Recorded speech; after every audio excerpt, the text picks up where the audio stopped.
Alright, part A. This is my incline segment right here. This is the block of mass. This is the force of gravity. This is the normal force. And this is the force of friction. Part B. On this inclined segment right here, we can make the statement that the net force is equal to mass times acceleration. And we can also make the statement that the net force has f of gx minus f of k. Well, if you look at the position time graph here,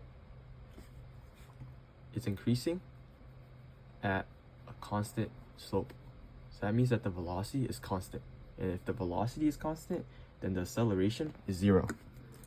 So this equals 0. Now with these two statements together, I can combine them saying that f of gx minus fk is equal to 0. Therefore, I can move the fk on the other side. So I have f of gx equals f of k.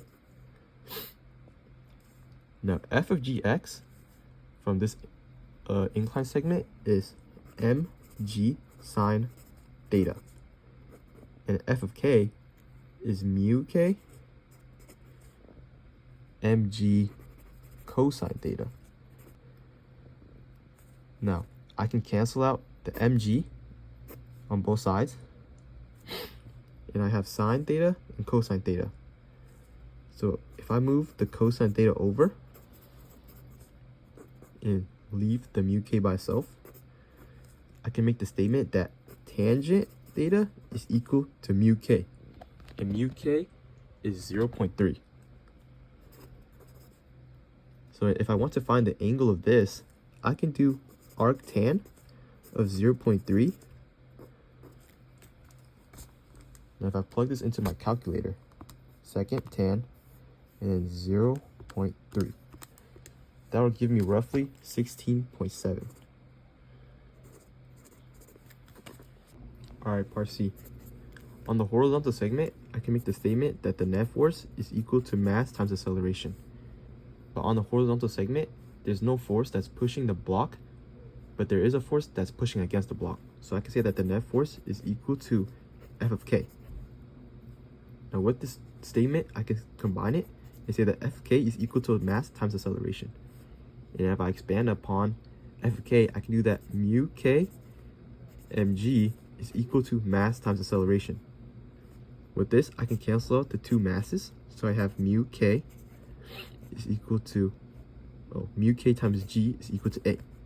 And I isolate for mu k, so I have mu k is equal to a over g. Now we don't know what a is, so we have to find it. And I know that a is equal to vf minus vi over t. And I know that the final velocity is 0, but I don't know what the initial velocity is. So I have to find the initial velocity at this segment by doing the final velocity of the incline segment. And v is equal to x of f minus xi over t.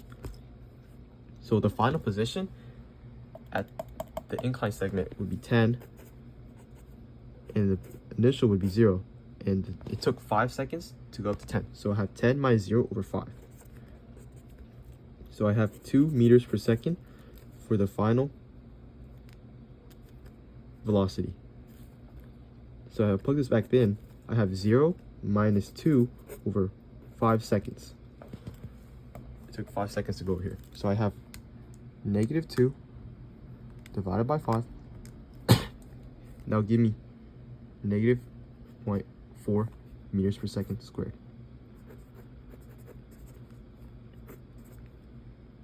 Now plugging this back into our mu k equation, I can do the absolute value of 0.4 because mu k doesn't have a direction. So I have the absolute value of 0.4 over g, which is 9.8. If I plug this into my calculator, I have 0.4, 9.8. That will give me 0.04.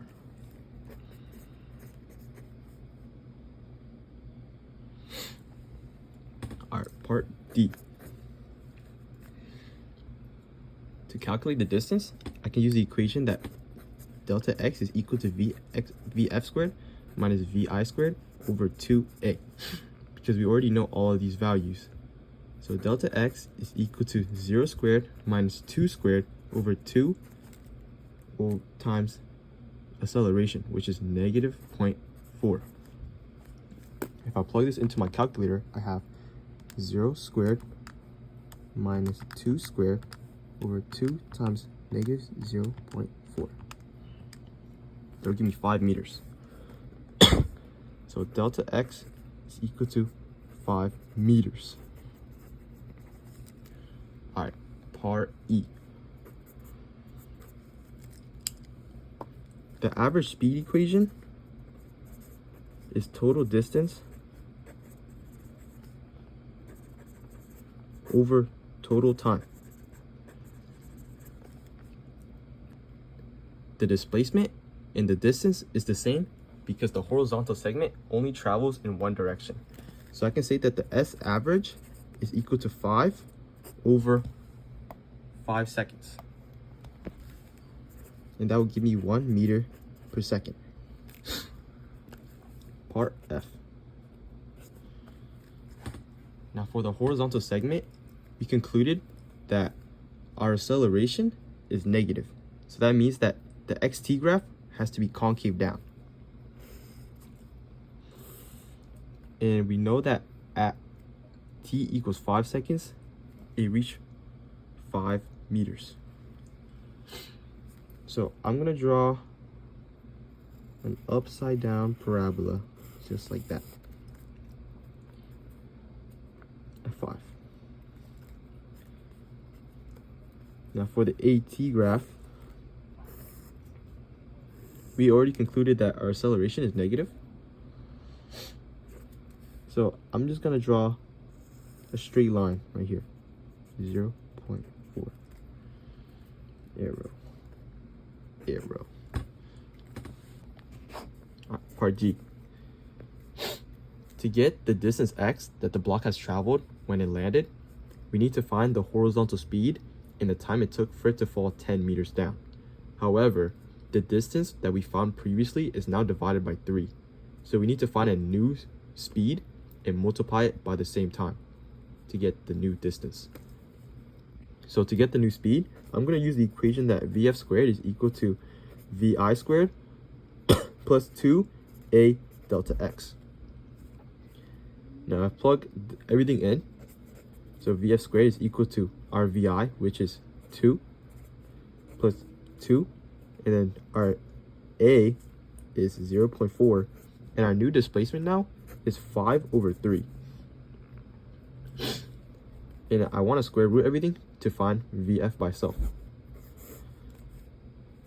So putting this on my calculator, I'll have square root 4, because 2 squared is 4, plus 2 multiplied by 0.4 multiplied by 5 over 3, which roughly is 1.63 meters per second.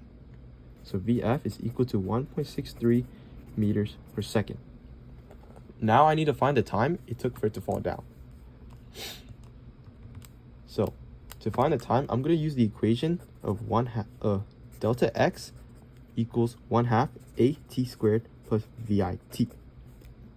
Now, I know that delta x is already 10, but it falls down, so I'm going to put negative 10 and 1/2. And then your a in this scenario, because we're doing a VIY, would be g. So I'm going to turn this a into g, and g is equal to negative 9.8. And then t squared, I'm going to leave as t because we're trying to find t. And our initial velocity would be 0 because there was never any velocity when it fell down, falling down. So I'm going to leave this as 0. Plugging this into my calculator, I'll have 1/2 negative 9.8 x squared. I'll do zoom fit, and these are the two graphs. So the red one would be this equation right here, and the blue would be negative 10. So I'm going to do second trace 5 and see where they intersected. So the time would be roughly 1.42 seconds. Now to get the actual distance, I'm going to multiply these two together. So I have 1.63 multiplied by 1.42. And that'll give me roughly 2.3146 meters. 0.31 meters as my distance.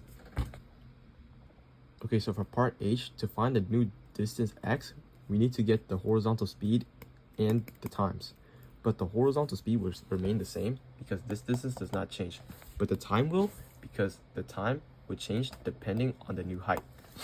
So we can find the time by using the equation that delta x is equal to 1/2 over g t squared plus 0, because there's still no initial velocity.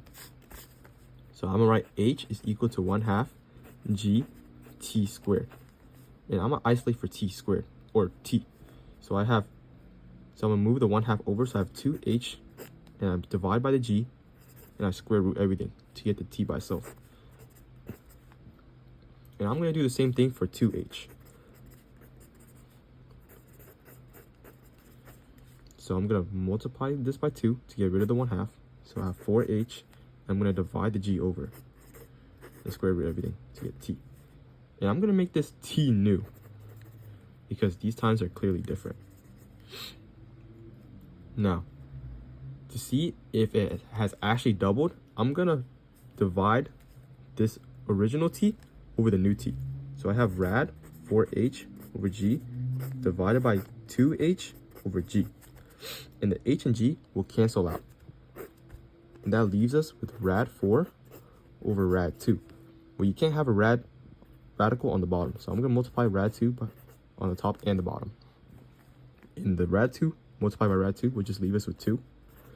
And rad 4 is 2. And multiplied by rad 2, I'm just leave it like that. And 2 multiplied by, and 2 on the top and bottom will cancel out. So that just leaves us with radical 2. So this means that the kid is wrong because it actually does not double, but it increases by a factor of just radical 2 instead.